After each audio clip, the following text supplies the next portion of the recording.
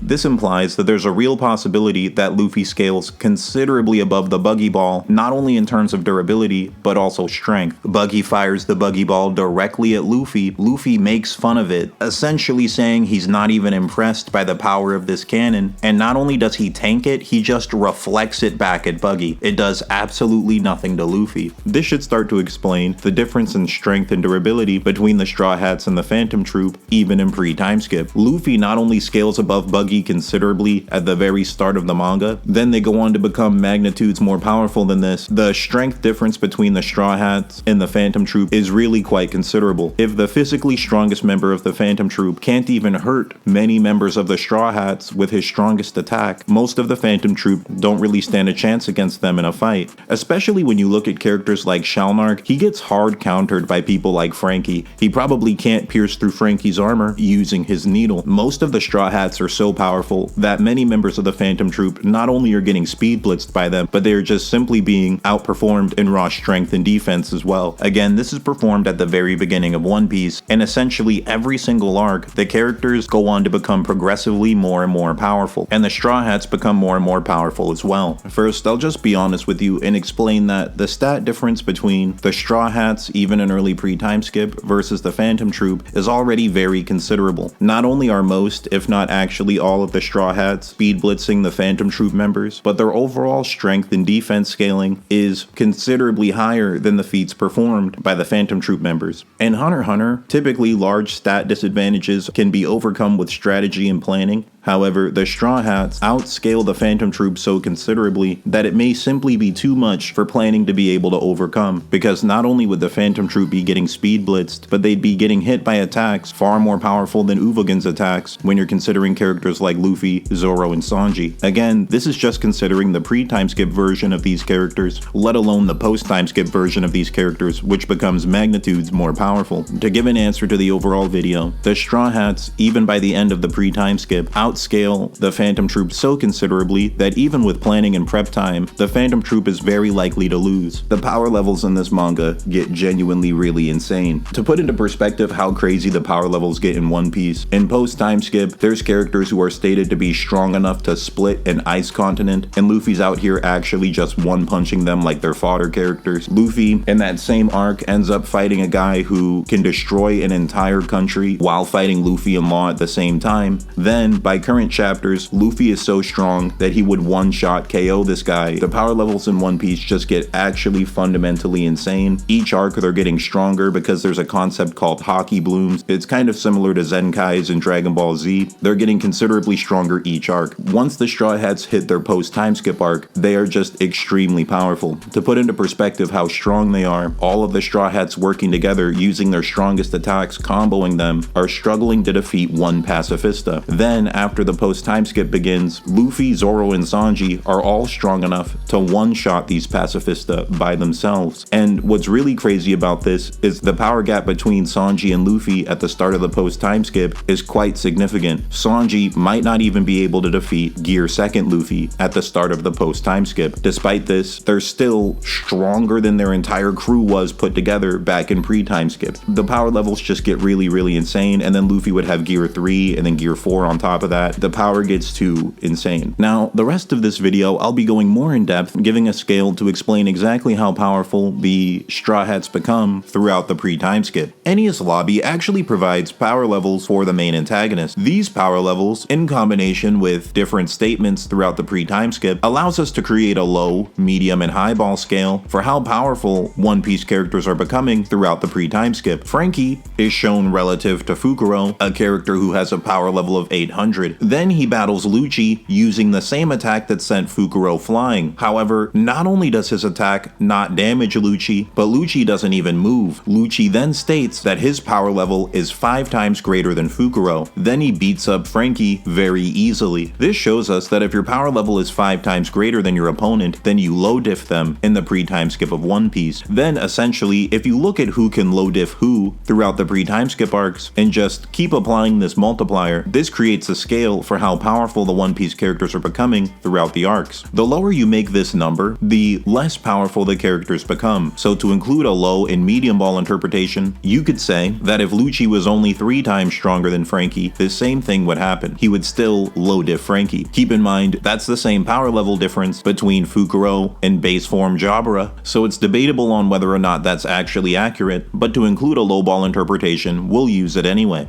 Meaning essentially if you're 3 to 5 times stronger than your opponent, you can low diff them in One Piece, at least during the pre-time skip. It should also be noted that Lucci's actual power level is greater than 4000. He becomes stronger when he uses his Devil Fruit.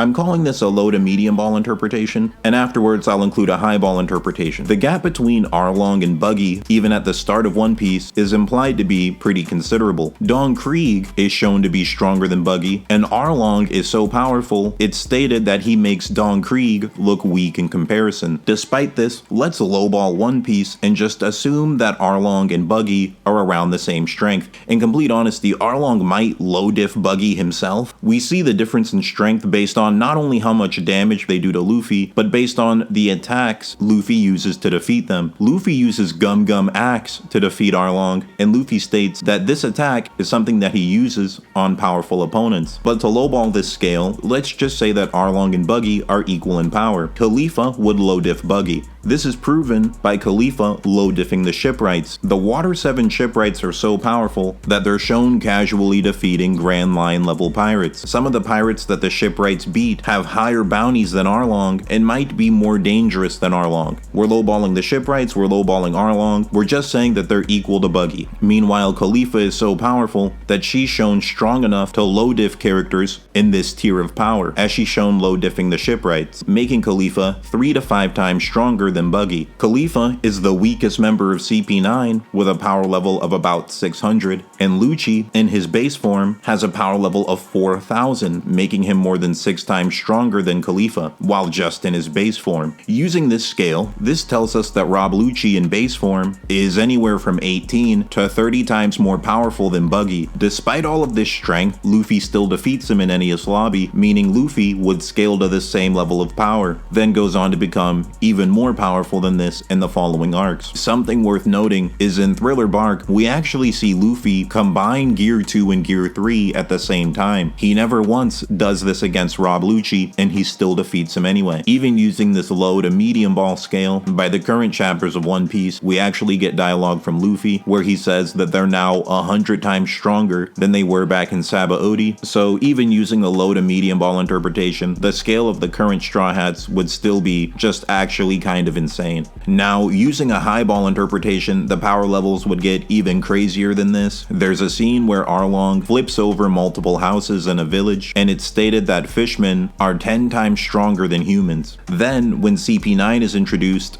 it's stated that a master of the 6 powers is 100 times stronger than a human. Using a highball interpretation for One Piece, you could say that Arlong is 10 times stronger than Buggy, and Khalifa, the weakest member of the CP9, is 3 to 5 times stronger than Arlong. Then characters like Rob Lucci, who's 6 times stronger than Khalifa even in his base form, would be hundreds of times more powerful than Buggy. As you can see, using this scale, the power levels would get absolutely insane, but this again is the highball interpretation even for One Piece. All this being said, guys, even when you're using low and medium ball interpretations for the Straw Hats, and just including them in their pre-time skip form, they considerably outscale the Phantom Troupe, so much so that even if they had prep time and a plan, the Phantom Troupe would still be very likely to lose against the Straw Hats. One Piece is overall just a very powerful verse. That's everything I wanted to say. Thank you guys for watching. I appreciate the views in the comments. Like and subscribe, and I'll see you on the next one.